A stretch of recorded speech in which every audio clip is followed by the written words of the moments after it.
O yun ang sasabihin natin. Nakakaloka. Yon! Isang magandang umaga pa rin po sa inyong lahat sa kabubukas pa lamang po ng kanilang mga radyo. Ako po si Kapitana Sisa. At ako naman po si Tita Cora. At ito pa rin ang Baklita Asa. Wow! Hello pa rin po sa inyong lahat. Isang magandang umaga. Yes, good morning. Good morning kay Tita Alice, Alicia Balatbat. Ay, Tita Alice. Good morning po sa inyo. At i-get well ko lang ha. Ayan, batiin ko lang si Ate, ano ba pangalan nito? Si Ate Dali. Ayan, ooperahan siya ngayon diyan sa Heart Center. Ayan. Ewan ko kung inooperahan na siya ngayon, pero i-survive mo yan, Day. Diba? Get well soon, diba? Ayan. Mag-heal yan. Correct. Promise. Namit mo na yan si Ate Dali nung nag-guest sila Teacher Nelia sa podcast. Okay. Naniniwala ako i-heal ka. Mahihil ka ng Panginoon, diba? Just trust Him. Correct. Yun lang yun, diba? At lahat ng mga nakikinig sa atin sa kanilang mga radyo na ang babait ngayong araw na ito sa kalye dahil nga may NCAP. Oo, nakakaloka, Mari.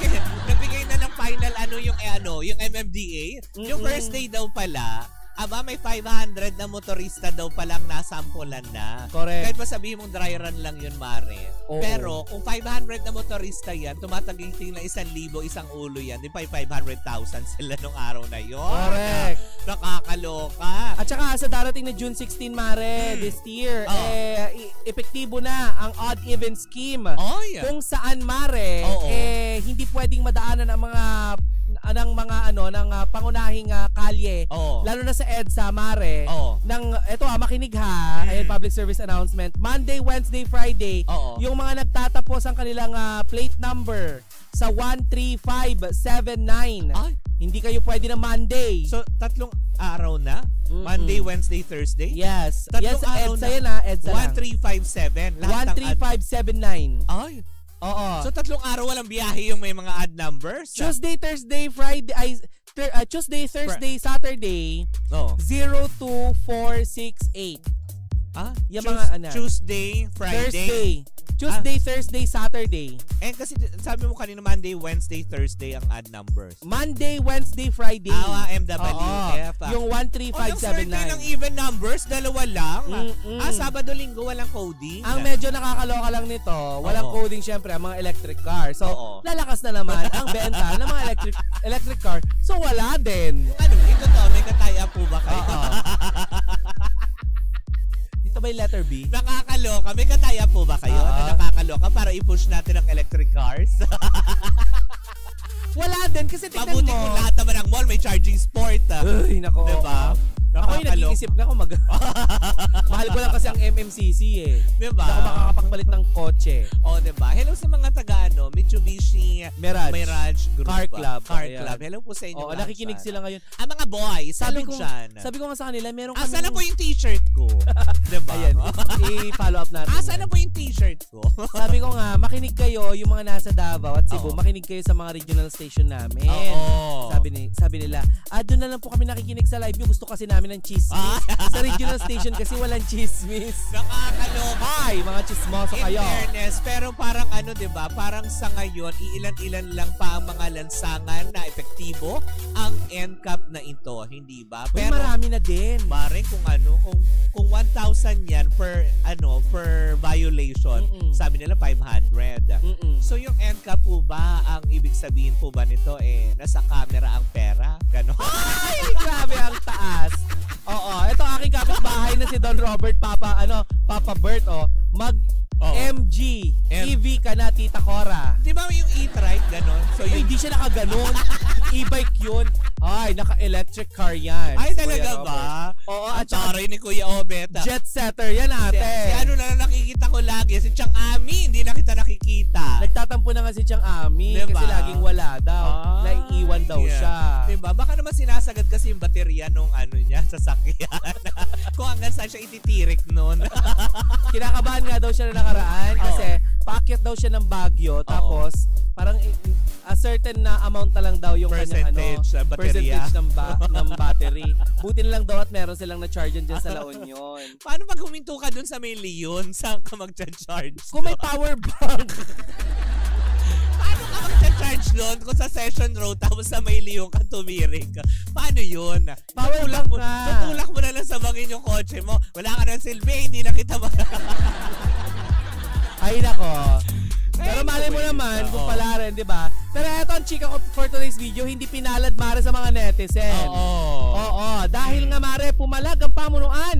Ikaw ba kilala mo ba tong si Yobab? Oo.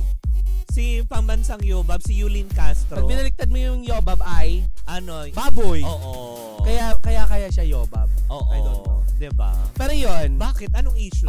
Pumalag ang pamunuan ng coffee shop. Sa natanggap niyang hindi magandang review mula sa content creator na si Yulin Castro o mas kilala sa tawag na pambansang Yobab. Ay, nakakaloka ito, mare. Bakit? Anong ginawa? Sa kanyang TikTok video, mare, ito makinig ka na maigi. Ayan, makikitang nagtungo sa nabanggit na coffee shop. Si Yulin at na matatagpuan sa Iloilo ha. Iloilo to. Oh my God. Oo. Sabi niya, mare, nag-try kami dito sa coffee break. O yan, bilanggit na natin yung pangalan ng coffee shop. Ang dami. Sabi niya kasi marami talaga siyang in-order. Out of all of you, sabi sa mga food. Ayan, tas tinuro niya yung mga pagkain, walang masarap. Even the drinks, even the lasagna, lahat tabang, sabi niya. Ang dami nyo dyan, walang masarap sa inyo, ni isa. Tapos nagsalita siya ng, ay nako, bad word. Ay talaga? Oo. Say ni Yulin sa kanya na tinukoy niyang mga order. Baka siguro kaya niya ginanyan kasi hindi pinagbigyan na EX deal. Ay! Nako. Pero kadalasan ganun pag sinabi na influencer, kakain kami. Pero mare, hindi pa man nagtatagal, eto na. Ang coffee break sa Iloilo ay nag-respond.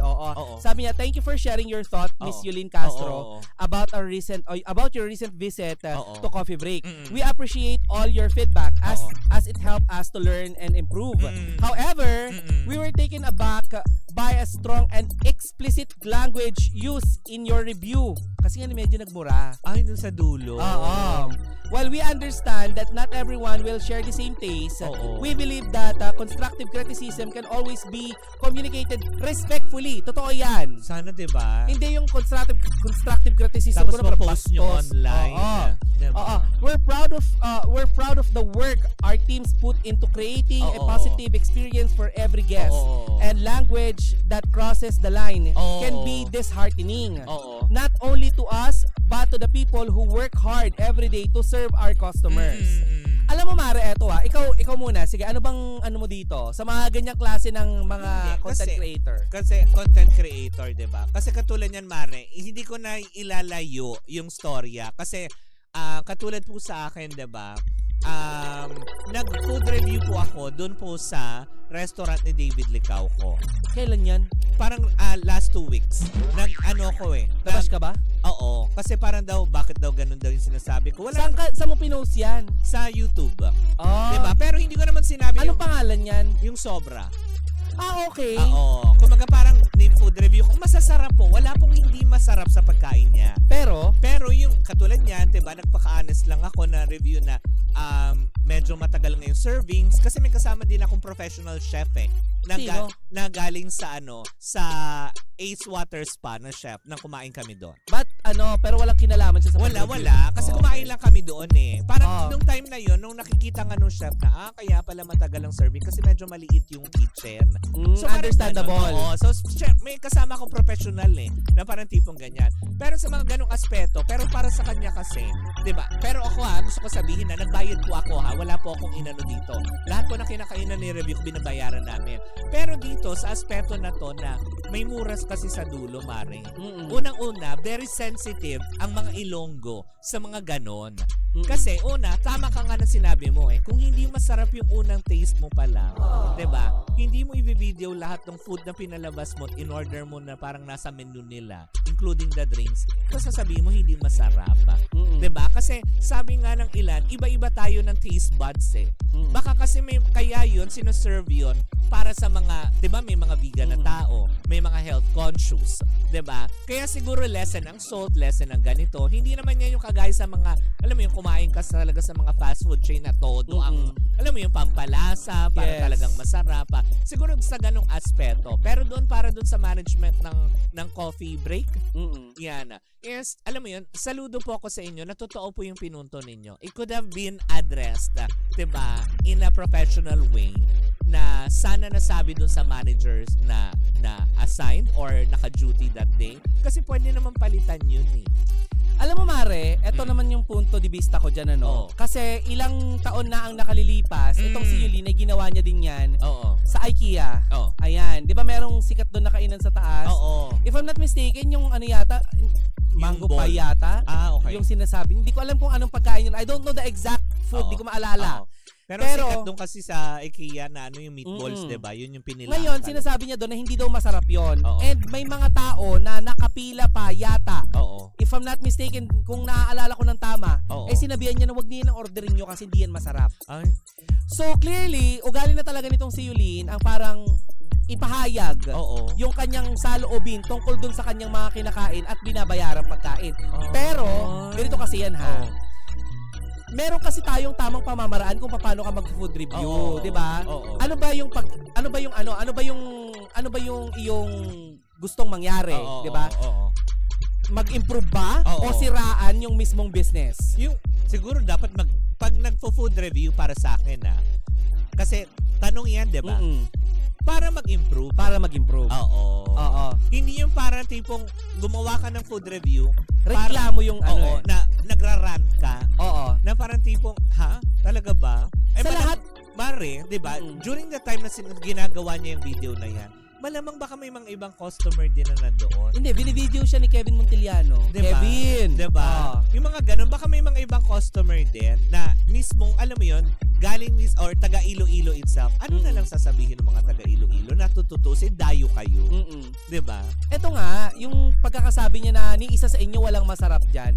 Alam mo, sa totoo lang, pwede mo namang sabihin na, alam mo, ito kulang sa ano. Sa kulang, tamis lang. Oo. Ganon, diba? At saka kung gusto mo mag-improve ang isang lugar, eto hindi lang sa, diba? Kaya ang pangit ng tingin nila sa mga influencer eh. Correct. Kasi lahat kino-content ninyo. Kung gusto niyo lang mag-improve ang isang lugar, ang pagkain, edi sana kinausap niyo right then and there, 'di ba? Pwede naman sabihin na, "Sir, kulang sa asin." 'Di ba? Hindi dahil eto mga panggaha, aral din ito sa lahat ng mga kumakain kung saan-saan. Hindi dahil binayaran natin ng isang ang isang serbisyo, may karapatan tayong siraan yung buong business. Tandaan nyo, bago yan magbukas, namumuhunan po yan. Correct. Pare-parehas tayong Pilipino, pababagsakin mo ang isang negosyo dahil lang sa isang food review dahil hindi ka na-satisfied. Correct. 'Di ba? Wag naman, 'di ba? Speaking of influencer, may chika akong nasabi. Isang influencer din. Sino yan? Parang tipong taga Pampanga. Basta taga Pampanga, 'di ba? Na nagpunta siya dito tapos babanggitin ko na po yung establishment. Nagpunta siya kasi nakausap ko naman mismo yung lalaki, officer. Babae? Nasa gitna.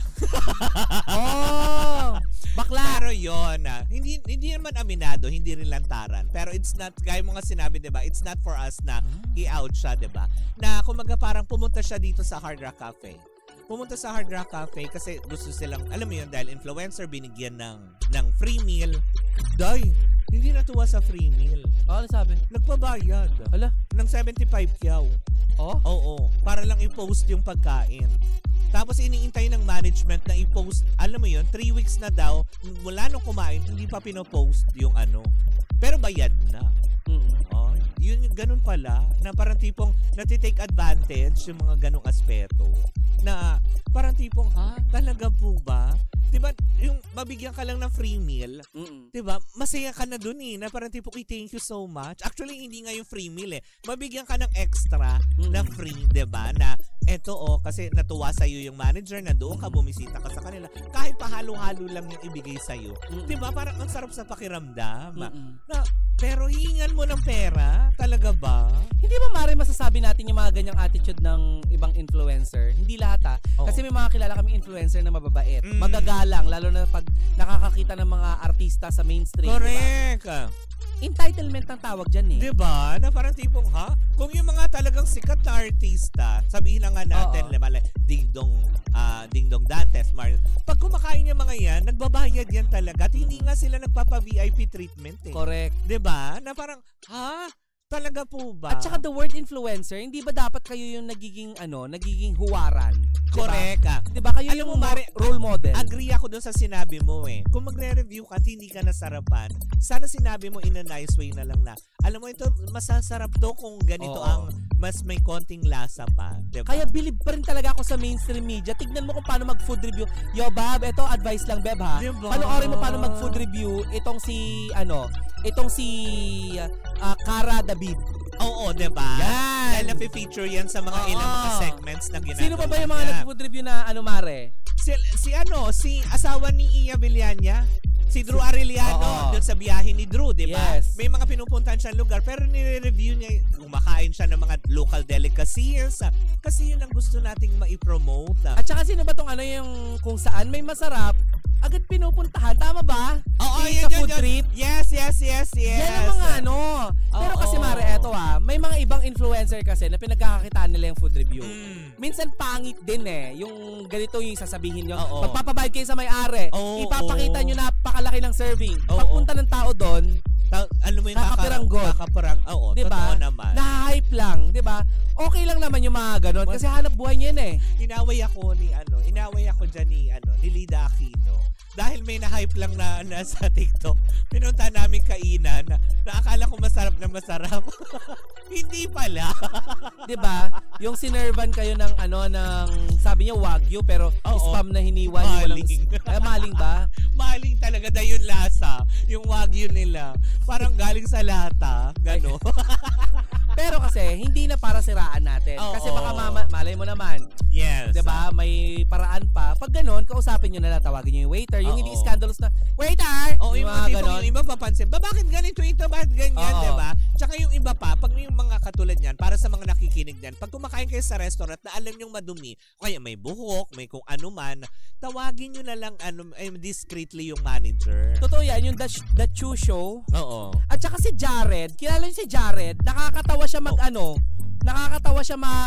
food review. May mga, alam mo yun, na nakakalungkot lang isipin kasi, alam mo yun, may mga ilan-ilan talaga matitinong influencers na nadadamay when it comes to this na katulad ganito sa nangyari kay Yobab, diba? Sa ginawa niyang pag-food review sa isang coffee shop dyan sa Iloilo. Madadamay yung iba. Kasi syempre matatag as influencer. Syempre iisipin ng iba, naku ganyan yung mga influencer na yan. Ganyan, keme. Ang pangit na ng tingin tuloy nila sa mga influencer. Diba? Kasi alam nyo, eto lang sa totoo lang wag naman sana ninyong gamitin yung clout ninyo upang nang sa ganun makapanakit ng ibang tao. Correct. Sasabihin kong clout kasi sa totoo lang naman, may mga influencer na hindi nagtatagal yung fame ninyo. Correct. Alam niyo kung bakit? Dahil sa attitude. Diba? Na parang mga tipong sana kung nagiging influencer kayo sa isang brand, kung sana nagiging ROI yan para sa mga brands na kumukuha sa inyo. Kaya lang, kung dahil lang sa views, tapos wala naman sa negosyo itself, diba? Siniraan nyo na. Diba? Na nakakalungkot. Lalo na kung hindi naman sobrang laki ng business. Hindi, tsaka bakit kailangan magmura? Oo. Bakit kailangan may ganun? Okay na sana Okay lang naman. Diba? Wala namang problema yun Tatanggapin naman ng may-ari yun na ganun Yun ang dahilan kung bakit niya siya kinall out kasi dahil sa bad words. Dahil sa mura. Explicit words na ginamit niya. Wag ganun. Mababait. Lalo mo, likas na mababait ang mga Ilonggo. Kahit galit sila. Nararamdaman ko yung may-ari nun mismo na nagagalit siya. Pero, alam mo, malumanay pa rin. Kasi ganyan ang karakteristik at persona ng mga Ilonggo. Tsaka eto na lang, Yobab. Makinig ka kasi tignan mo nga si Gordon Ramsay, di ba? Pag nagre-review siya sa isang restaurant, tinutulungan niya itong mabago. Tinatawag niya. Kasi hindi siya Gordon Ramsay na yun. Diba? Beb. Pinanonood ko yun na parang tipong pupuntahan niya yung isang ganito. Matataranta yung mga tao na dyan si Gordon Ramsay. Tapos sasabihan, kunwari maalat, tatawagin niya yung waiter. This is too salty. Gaganyanin lang niya. Correct. Bring it back. Hindi, tsaka tinutulungan niya yung buong restaurant para makabangon, para mabago, diba? Sana mabago yung pananaw ng mga influencer pagdating sa mga ganito. Tingin mo ba, Mare, sa pagkakataong ito, may mababago or may matututunan si Yobab? Alam mo yan, hindi ako magtataka, Mare, na kung sakali itong may-ari mismo ng coffee shop na to, is idulog niya to sa local government at patawan sila ng persona non grata. Diba? Yung mga ganong aspeto, hindi ako maso-surprise. Sa Iloilo ba yung Guimaras? Oo, Iloilo. Dumayo pa kayo dyan. Kasi nakita ko nakaraan, magiliw silang tinanggap ng mga taga Iloilo para sa mangga, yung Guimaras Festival ata. Diba? Tapos pag kumain sila ng mangga doon, kung hindi naman season, dahil syempre maasim, sabihin hindi naman pala matamis ang mangga ng Guimaras. So ganon, 'di ba? Naku. Nakakalungkot man isipin, sana alam mo 'yun, sana may... Naku, yun ang kinatatakutan natin. Sana wag kayo mapersona ng grata. Yes, 'di ba? Ang hirap na hindi kayo makapunta. At hindi lang din yan kasi parang na yan Domino's Mare. Once na mapersona ng grata ka sa Iloilo, may isipan ng iba. Malapit lang din ang Bacolod. 'Di ba? Na tipo di magsasanga-sanga na yan, na wag yung patuloyin yan dito dahil ganitong ugali niyan, 'di ba? Tsaka isa pa, pagdayo po tayo sa mga lugar-lugar, 'di ba? Makisama. Wag po natin alam mo 'yun, yung pairalin yung pagiging entitlement natin bilang influencer ako Keme. Walang ganoon, 'di ba? Hindi ka rin Diyos, 'di ba? Na para hindi, tsaka 'di ba? Do may trabaho na kasi nagfo-food review tayo, 'di ba? Para masabi natin kung masarap ba talaga. May kanya-kanya po tayong taste buds.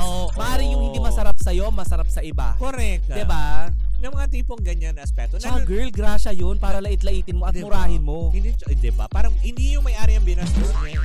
Yung biyaya ng Panginoon sa kanya. Diba? Sabi nga niya, ang dami-dami diyan, ni isa walang masarap. 'Di ba? Darating ang araw. Wala kang makakain. Pag wala kang makain, pagsisisihan mo yung sinabi. Parang sasabihin mo na sa bagay, kung hindi naman nila, sa bagay kasi 'di ba?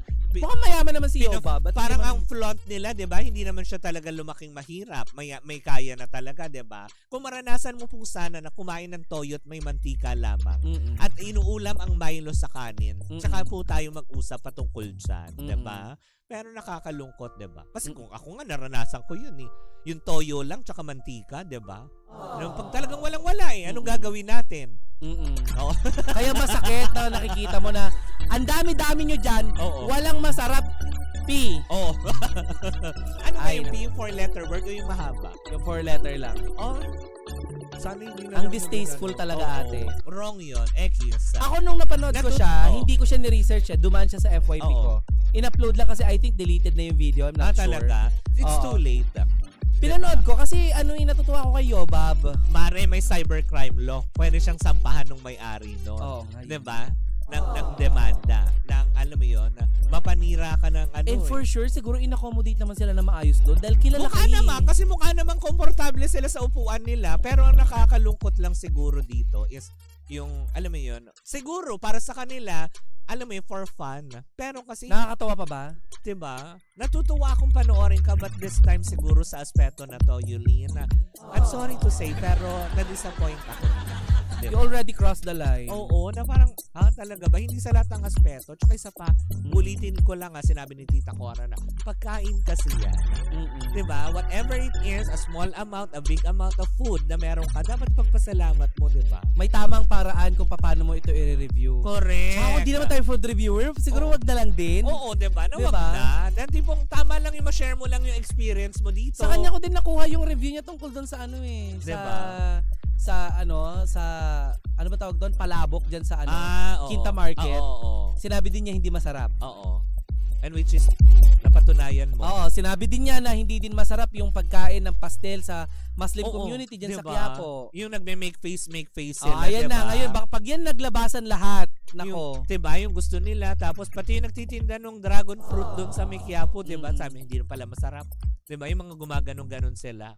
Hindi na funny. Parang pumunta kayo doon para lang, alam mo yun, gawin to mga ito. Hindi siguro para makilala. Hindi natin alam. Talaga. With all due respect, nahihirapan ako sa kinds ng people na nanggaling at ang galing magreklamo pero hindi naman marunong magbanat ng buto. Ang mga di marunong magtrabaho na gamit ang pawis, dugo at luka, walang karapatan magreklamo. Be humble sana. Tama, Lorna Reyes. I agree to that. Anyway, Mare, mag-ingat ka kung saan ka man lalarga. Yes! Baka mag-cross ka ang landas nyo doon. Ay! Pag sabihin mo yung pamangkin mo. May sasabihan ko na, ang off nung ginawa mo. Ganun lang. Ganun lang ko, hi. Pero ang off nung ginawa mo. Diba? Dapat alam mo yun. Persona ingrata na yan. Non-grata. Non-grata yun. Hindi, dapat unang gawin niya, mag-public apology siya sa ginawa. Total naman sa social media niya rin naman ginawa. Bastos si Kevin Abier. Run free. Kapitan, pinatay niya. Hoy, hindi aso si Sisa! Nakakaloka ka, Kevin. We will be missing. Teach me how to doggy, Kevin. Ay nako, Kevin. Anyway,